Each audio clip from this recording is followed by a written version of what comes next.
Today we're going to be taking a look at the simple values list data structure.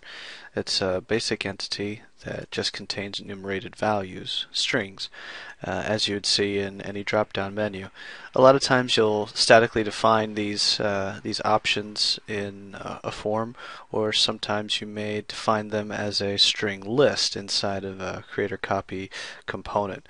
But to make a list that's universally universally locatable and accessible to all flows, a quick and easy way to do it is to use the value list data structure.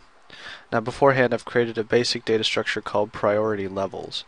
Priority levels is in the type namespace user type. It has 6 or 5 values: low, normal, high, priority, and rush. And if we select any one of those, we can see it's just a basic string. And if we want to reorder these in any way, we can move them up or move them down, and this will be the display order in which they appear. So now that we've taken a look at our priority levels, we will go ahead and attempt to use them in a flow. So we'll go to Designer Entities and we'll create a flow. We'll say this is enum flow. Click OK.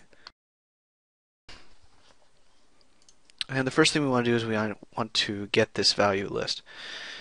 The value list is going to be locatable using the get enumerated values component, which is kind of difficult to find. So you want to follow closely. We're going to Integration, Internal Services, Data Structure Service, Get enum values by name. You can also use Get enum values by namespace and name, but really these are pretty much the same thing. So we'll go to Get enum values by name, and what we want to do is we want to define the full name of our enumerated values data structure. Let's try priority levels.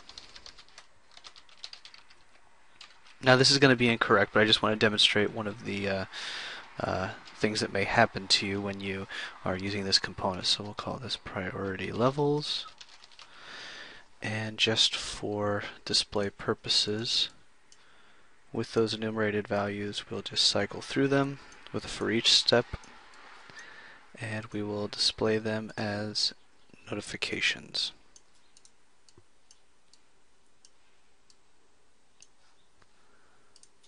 Okay. So we will be cycling through a collection of strings, and we will select priority levels as our input. Each item will be a priority level, so I'll change the name from item to priority level. And we only want to notify ourselves, so we'll notify the user admin.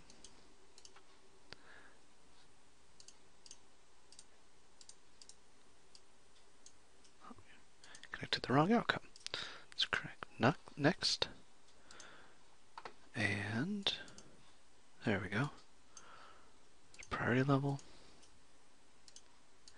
For here we'll go enum flow. Alright, and at the end of our loop we'll exit the flow, and let's see what happens. We get an error at this point: exception has been thrown. The enum data type priority levels was not found. But we see priority levels right here. The reason why it's not found is because it's not just looking for the data type name, it's looking for the data type full name, which includes the namespace. If we'd used the get by name and namespace, we would have input this in one side and this in another side. It's kind of an arbitrary distinction, but it's an important one that we may touch on later on. So let's copy and paste user type priority levels. We will go back to our flow. We'll change priority levels to user type priority levels and debug again. Low, normal, high, priority, and rush. Those are our enumerated values. And that's how to use the value list data structure.